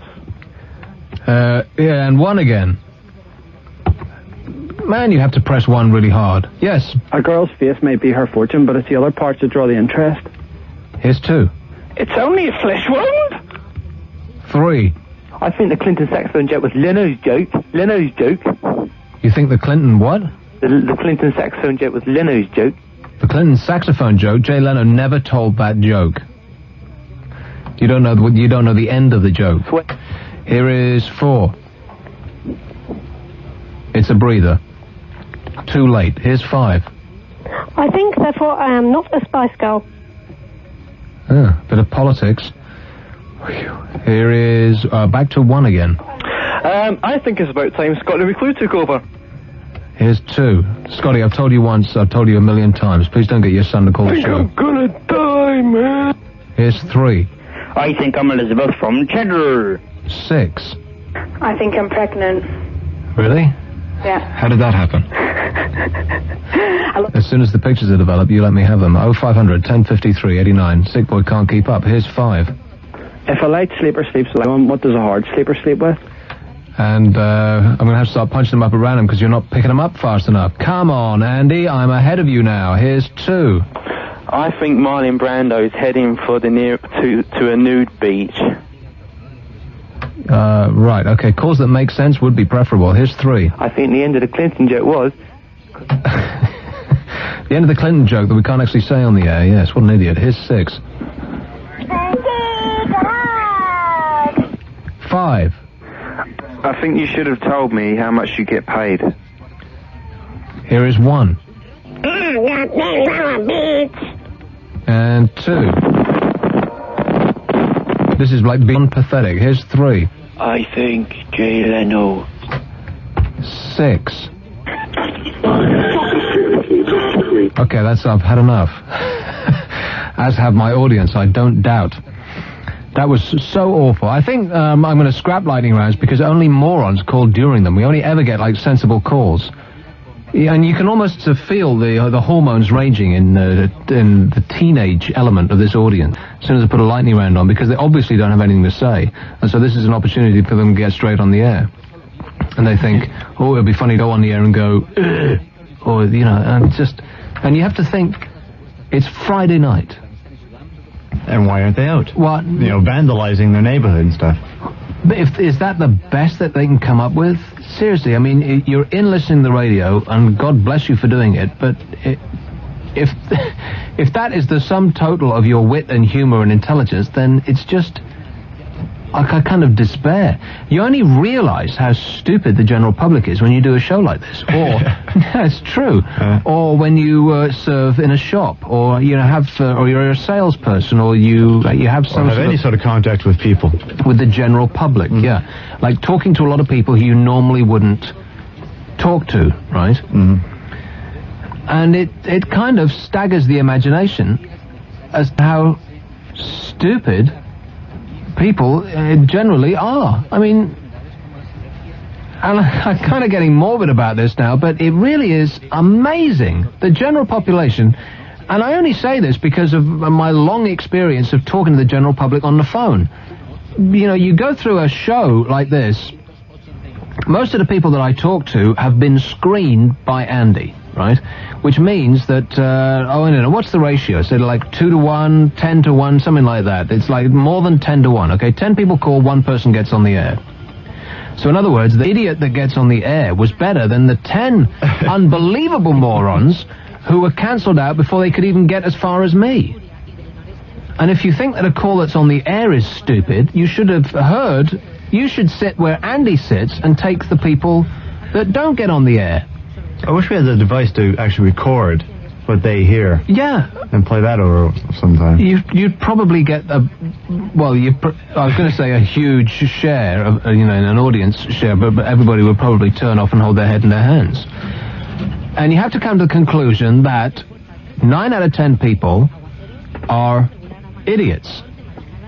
But more than that, 99% of people in this country are, not just this country, just on the face of the planet, are just not worth talking to or bothering with. I mean, seriously, they don't have any opinion that hasn't been gleaned from reading a tabloid newspaper, or talking to their mates in the pub. They've got not one thought in their head, not an ounce of wit in their body.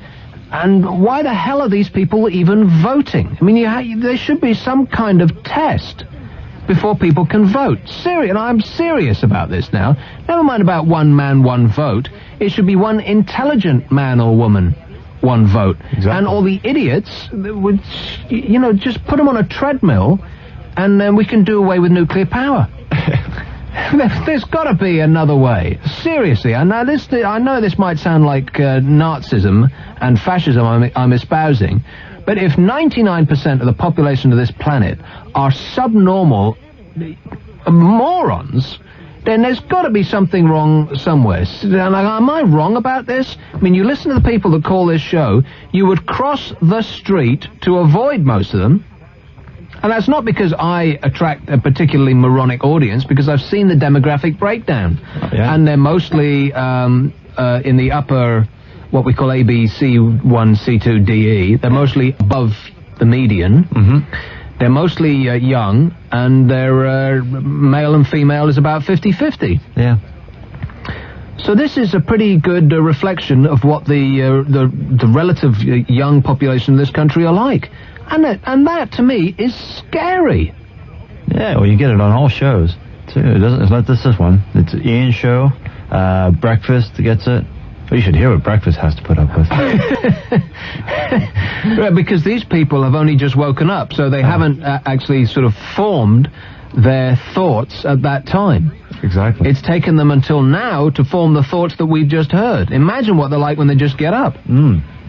Well, it's right, because they had a whole day to watch TV and read newspapers so they can have something to say. Yeah. So they've been told what to say. Exactly. I think reading the newspapers is asking for a bit much. I think looking at the pictures, in a lot of cases, is about as far as they can go. Mm-hmm. So on that depressing thought, we'll come back with something that's going to be much better, I just know it. And so 500-1053-89.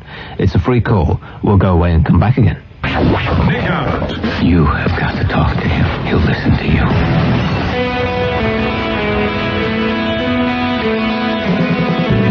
Little Girl by the band, B-A-N-N-E-D. I got this one too. There was such great music released in this time. If only music was this fun, this much fun now. And I screwed up the intro.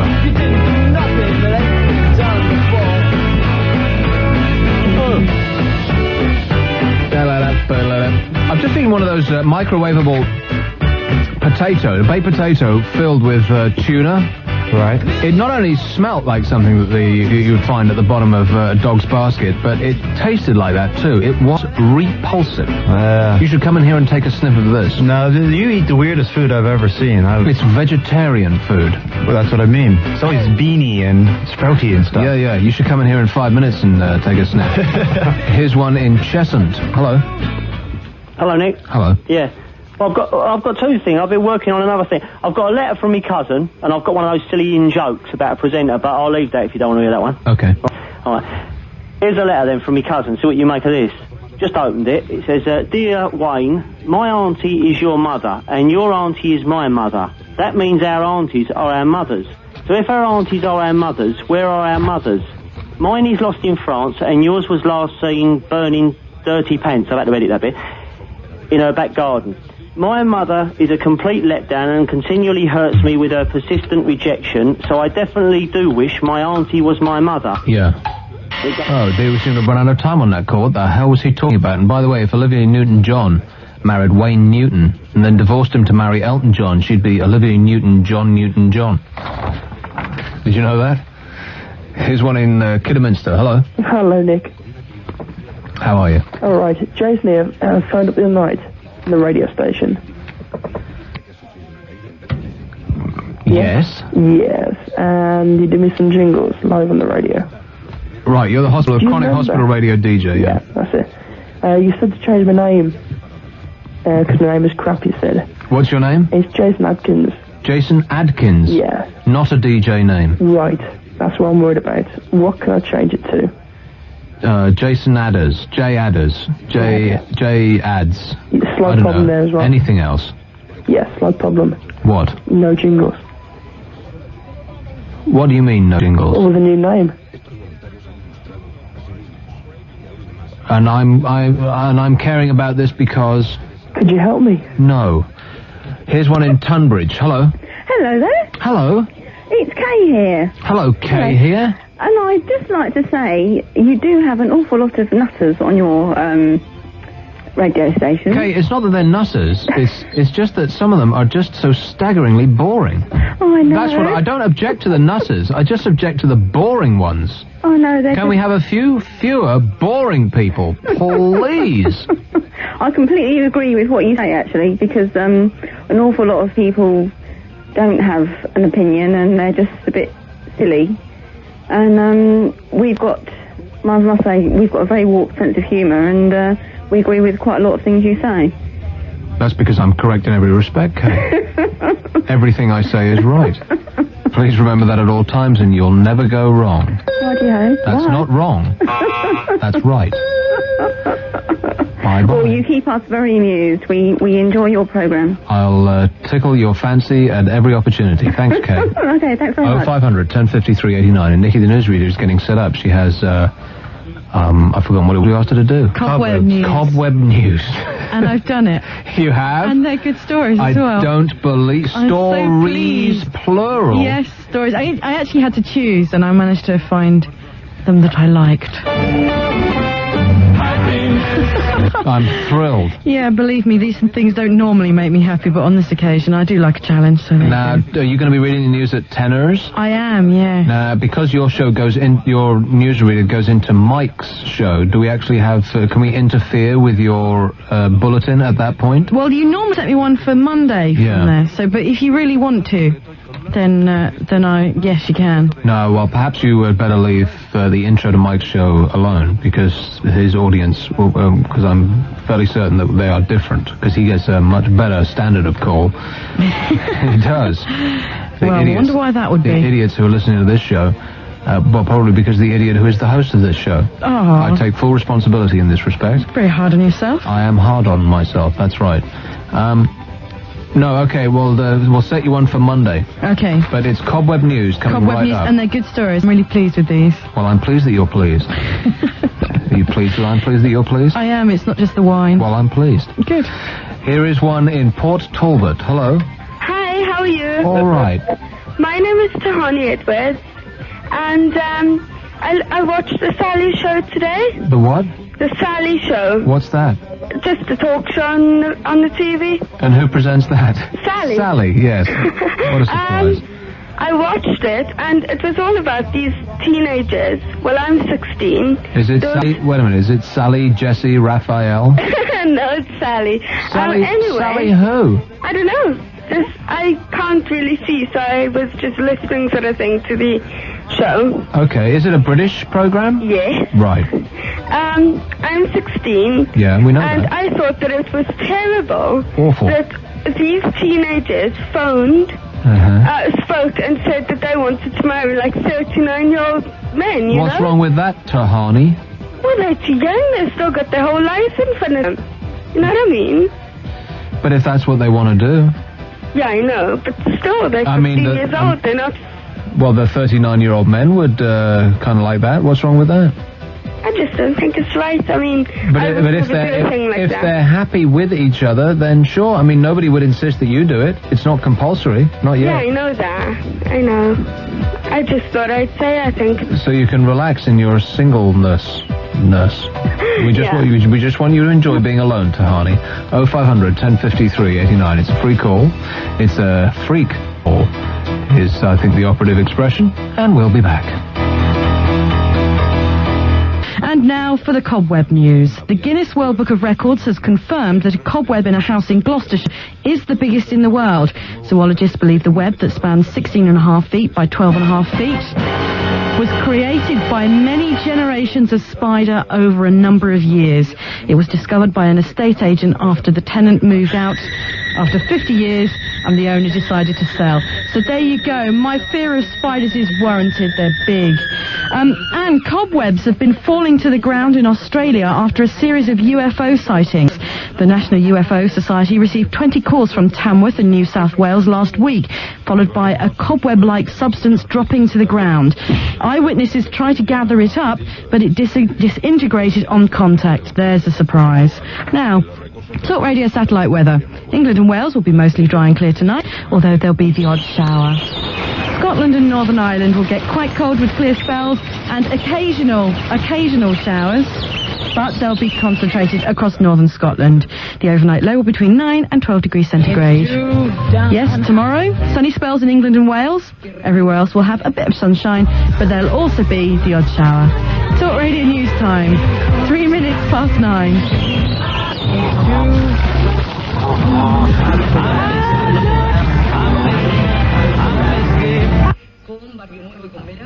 Talk Radio. Your views, your calls, your commercial radio station of the year. On 1053 and 1089 AM. Yeah! I'm down on my knees, Nick. Will you marry me? Oh no, it's a stalker and slasher alert.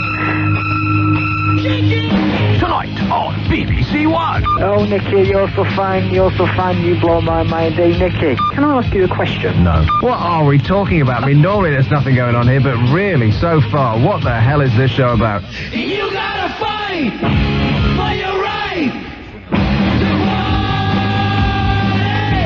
About a month ago, I actually landed a job on hospital radio. If you get requests from people in the emergency ward, tell them to drop dead. Roseanne, Ellen, lesbian. Ellen Lesbian? Yeah. Is that what the show's called?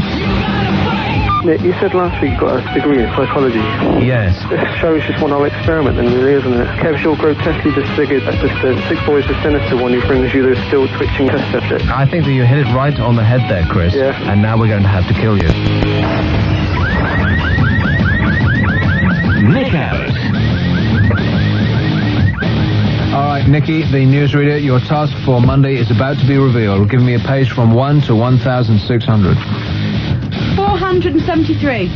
Always down at the bottom end of the alphabet. Well, I went the other end last week and you complained. Stop your whining. 473. We are in the F's. Oh, dear. Fortunately,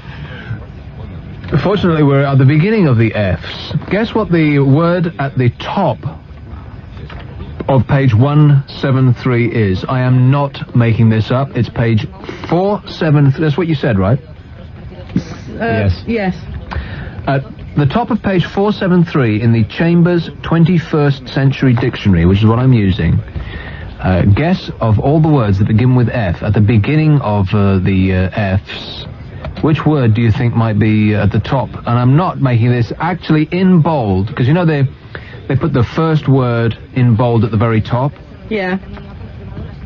On the left, and the last word in bold on the right. Yeah. Okay. So we're going on this page from Farad, F-A-R-A-D, to fart.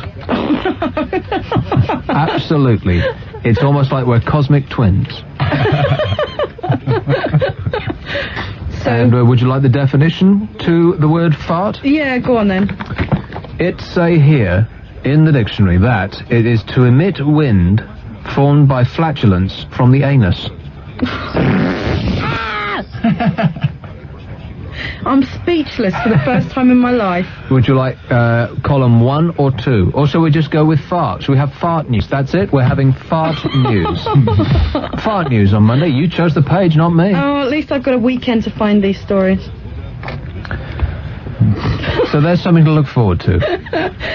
Quite. As the news gets sillier and sillier. World War III will have broken out over the weekend, but we can look forward to fart news as an and finally. Do you know, I have no reputation anymore. People don't take me seriously in news. I disagree. You have a hell of a reputation. Yeah, we should. Okay, thank you, Nikki. Have a nice weekend. I'm going to go and cry in a corner now. Bye-bye. Bye-bye. Here's one in London. Hello, Paul. Yeah, Nick. Paul. Yeah, I just want to agree with you. All teenagers are idiots. Not all teenagers.